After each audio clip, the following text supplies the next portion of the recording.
Hello दोस्तों, आपके अपने YouTube चैनल एसएस एकेडमी में आपका स्वागत है। आज मैं इस वीडियो के माध्यम से आपको विज्ञान के बारे में बताऊंगा। विज्ञान साइंस होता क्या है। साइंस हमारे भौतिक जगत में कुछ भी घटित होता है उनके क्रमबद्ध और सुव्यवस्थित ज्ञान को हम विज्ञान बोलते हैं। यानी कि जो सिस्टमैटिक नॉलेज किसी भी चीज का, जो हमारे आसपास जो भी घटनाएं घटती हैं या जो भी कुछ है, उनके सिस्टमैटिक नॉलेज यानी कि क्रमबद्ध ज्ञान को हम विज्ञान कहते हैं। अब बात आती है कि विज्ञान की उत्पत्ति उत्पत्ति यानी कि कहाँ से हुआ। तो विज्ञान की उत्पत्ति लैटिन शब्द सिंटिया से हुआ है। ठीक है, सिंटिया से हुआ। किससे हुआ है? ये लैटिन भाषा का शब्द है सिंटिया। अधिकांश जितने भी उत्पत्ति होती है वो लैटिन भाषा से ही होती है। ठीक है, तो लैटिन भाषा सिंटिया से हुई है उत्पत्ति साइंस शब्द की। सिंटिया की उत्पत्ति से हुई है साइंस। ठीक है, सिंटिया से ही साइंस की उत्पत्ति हुई है। अब बात आती है विज्ञान। ठीक है, तो विज्ञान को, साइंस को ही हमने बताया कि सिस्टमैटिक नॉलेज, हमारे आसपास भौतिक जगत में जो भी घटनाएं घटती है उसका जो सिस्टमैटिक नॉलेज होता है उसी को हम साइंस कहते हैं, विज्ञान कहते हैं। अब बात आती है विज्ञान के कितने पार्ट्स, हमको क्या क्या पढ़ना है विज्ञान में। तो विज्ञान के दो पार्ट्स होते हैं, एक होता है प्राकृतिक विज्ञान और दूसरा होता है भौतिक विज्ञान। ठीक है, नेचुरल साइंस और फिजिकल साइंस। नेचुरल साइंस और फिजिकल साइंस। अब बात आती है बॉटनी और फिजिकल। जो नेचुरल साइंस होता है, जो प्राकृतिक विज्ञान है, जिसमें हम प्रकृति की वे सारी चीजों के बारे में पढ़ते हैं। ठीक है, इसमें क्या क्या आता है? बॉटनी और जूलॉजी। यानी कि प्राकृतिक विज्ञान को एक तरह से हम बायोलॉजी बोल सकते हैं। ठीक है, प्राकृतिक विज्ञान को हम एक तरह से बायोलॉजी बोल सकते हैं। ठीक है, जीव विज्ञान बोल सकते हैं। तो जीव विज्ञान बायोलॉजी के अंतर्गत क्या आता है? बॉटनी भी आता है और जूलॉजी भी आता है। ठीक है, तो नेचुरल साइंस को हम बायोलॉजी भी कह सकते हैं। और नेचुरल साइंस, ये साइंस का दो पार्ट हो गया, एक हो गया प्राकृतिक विज्ञान, दूसरा हो गया भौतिक विज्ञान। यानी कि नेचुरल साइंस और फिजिकल साइंस। बायोलॉजी प्राकृतिक विज्ञान के अंतर्गत आता है और उसी में आता है बॉटनी और जूलॉजी। बॉटनी में क्या पढ़ते हैं? वनस्पति के बारे में, यानी कि पेड़ पौधों के बारे में पढ़ते हैं। ठीक है, पेड़ पौधों के बारे में पढ़ते हैं किसमें? बॉटनी में। और जूलॉजी में जीव जंतु के बारे में पढ़ते हैं। ठीक है, जीव जंतु के बारे में पढ़ते हैं जूलॉजी में, और बॉटनी में हम पढ़ते हैं पेड़ पौधों के बारे में। अब इधर बात आती है फिजिकल साइंस, भौतिक विज्ञान। भौतिक विज्ञान में फिजिक्स आता है और केमिस्ट्री आता है। ठीक है, फिजिक्स के अंदर वे सारी घटनाएं पढ़ते हैं जो भौतिक रूप से होती है, जिसको हम देखते हैं। और केमिस्ट्री में क्या होता है? जो रसायन से जो भी केमिकल जो चेंजेज है, जो भी रासायनिक जो है पदार्थ का जो गुण रहता है, उसे ही हम कहते हैं रसायन, यानी कि केमिस्ट्री। अब हम बारी बारी से इन सभी चीजों के बारे में, जैसे हुआ नेचुरल साइंस के दो पार्ट्स हैं, बॉटनी, जूलॉजी। भौतिक विज्ञान के दो पार्ट्स हैं, फिजिक्स, केमिस्ट्री। तो इन सभी चीजों को मैं पूरे अच्छे तरह से डिफाइन करता हूं। बारी बारी से मैं सभी को डिफाइन करूंगा।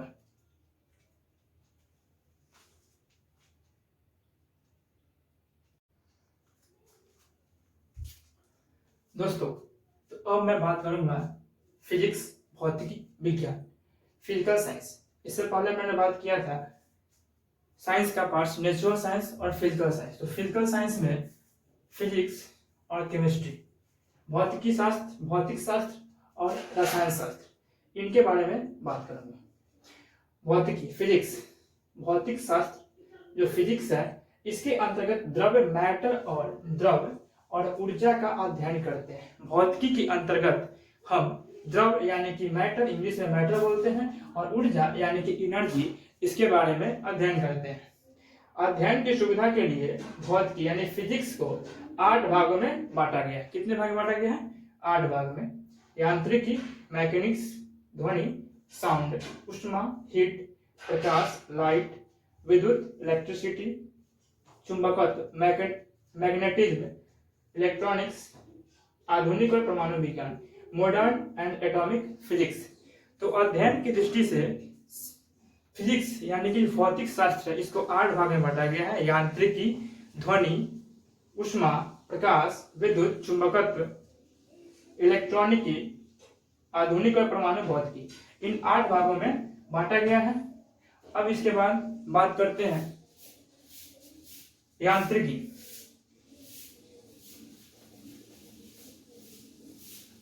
यांत्रिकी में हम लोगों को पढ़ना है यांत्रिकी में पढ़ना है राशि के बारे में, तो मैं आगे चर्चा करता हूं।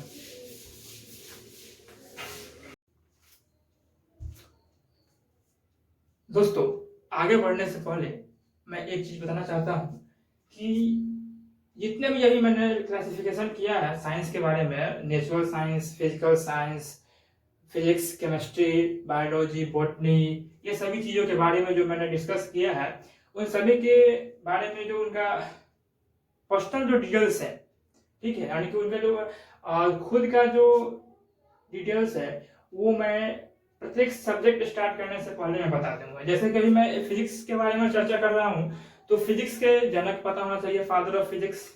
तो फादर ऑफ फिजिक्स जो है वो न्यूटन को कहा जाता है।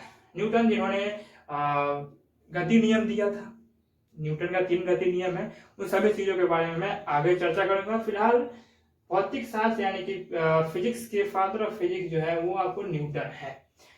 तो हम लोग पढ़ते हैं अब यांत्रिकी यानी कि मैकेनिक्स में 2 होते हैं, एक होते हैं राशि, दूसरा होता है मात्रक।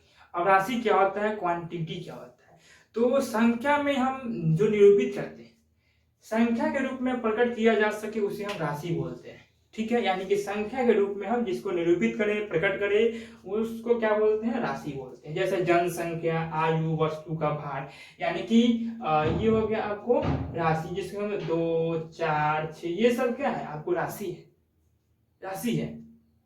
2, 4, 6, इसका हम संख्यात्मक मान में बोल सकते हैं, यानी कि यांत्रिकी का संख्यात्मक मान को ही हम राशि बोलते हैं। जैसे 2, 4, 6 ये सब क्या है, फर्स्ट, सेकंड, थर्ड, ये सब क्या है आपको राशि है, क्वांटिटी है। अब बात आता है यूनिट्स यानी कि मात्रक। तो मात्रक निर्देश, किसी राशि के मापन के निर्देश मानक को हम मात्रक बोलते हैं।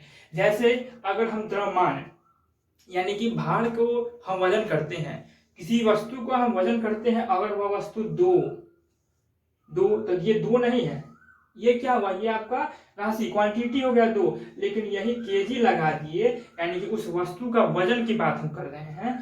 तो 2 वस्तु का वजन कितना है, 2 केजी, केवल 2 ये क्वांटिटी हो गया, और केजी तो यूनिट हो गया।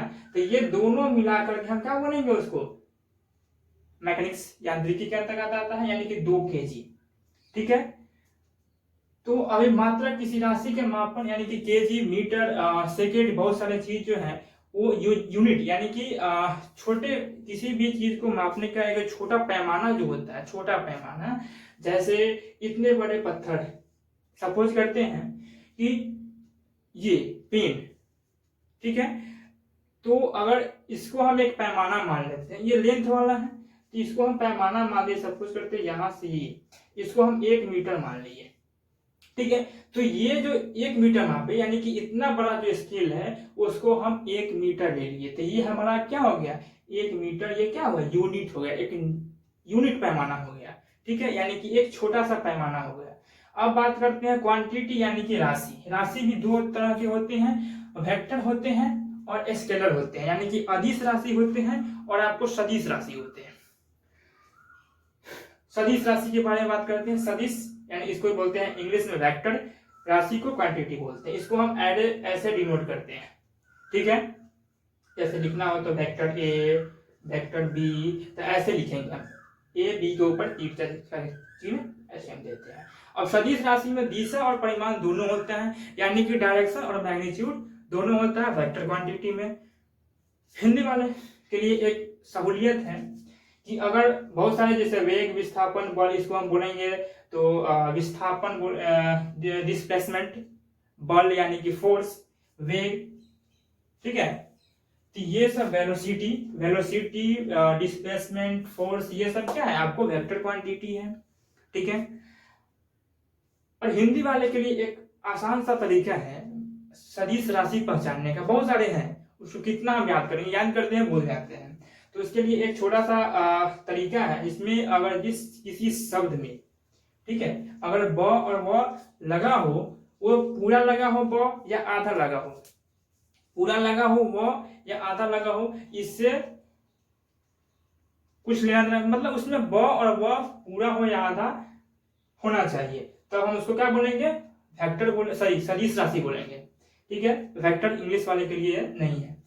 भार, इसमें एक एक्सेप्शन है भार, तो भार में तो वह है नहीं, लेकिन फिर भी ये क्या है, आपको सदिश राशि है। अब बात करते हैं अदिश पे, स्केलर क्वांटिटी पे। ठीक है, तो जिसमें केवल परिमाण हो, यानी कि केवल व केवल मैग्नीट्यूड हो, ठीक है, तो उसे हम बोलेंगे वेक्टर स्केलर क्वांटिटी। जैसे समय, चाल, आयतन, ये सब क्या है, आपको स्केलर क्वांटिटी है, यानी कि अदिश राशि। इसको बोलेंगे टाइम, स्पीड, वॉल्यूम, ये सब क्या है, आपको स्केलर क्वांटिटी है, अदिश राशि है। इसमें भी एक हिंदी भाषी के लिए, हिंदी मीडियम वाले के लिए है, ब और व जिसमें नहीं हो।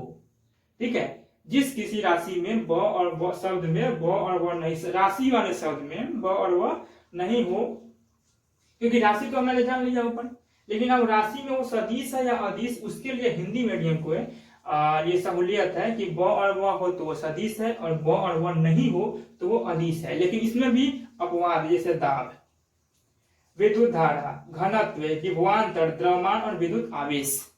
ठीक है, यानी कि विद्युत से रिलेटेड जो भी है, विद्युत धारा, विद्युत आवेश, ये जो है ये आपको अदिश हो गया। इसमें लेकिन देखिए यहाँ वी लगा हुआ, व लगा हुआ, इसमें भी ब लगा हुआ, व लगा हुआ, फिर भी क्या है, ये आपको अदिश राशि है।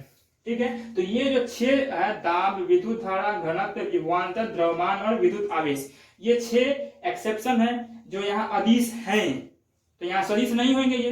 अच्छा, यहाँ पे भार, यहाँ पे अदिश है, सॉरी सदिश है यहाँ पे, तो यहाँ अदिश में नहीं आएगा क्योंकि वहां सदिश में है।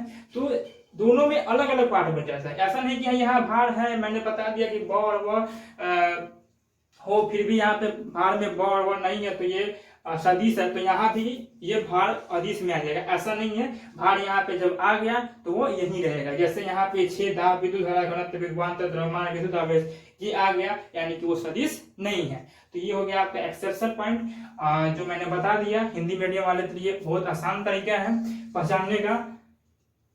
तब तक के लिए मैं इस पार्ट को यहीं तक विराम देता हूँ। मेरा नेक्स्ट वीडियो में, नेक्स्ट पार्ट में मैं इसके आगे की चर्चा करूंगा। फिर इसके आगे मैं मात्रक यूनिट्स कितने होते हैं, कितने यूनिट मात्रक पद्धतियां थी पहले, अभी कितनी है, कब इसमें ऐसा यूनिट आता है, यानी कि सिस्टम ऑफ इंटरनेशनल आता है, क्या है, कब लागू किया गया। ठीक है, ये सारी बातों की चर्चा मैं अगले वीडियो में दूंगा। तब तक के लिए धन्यवाद। अगर आप मेरे चैनल पे नए हैं तो चैनल को सब्सक्राइब करें, लाइक, अगर वीडियो अच्छा लगे तो लाइक करें और शेयर करें। धन्यवाद।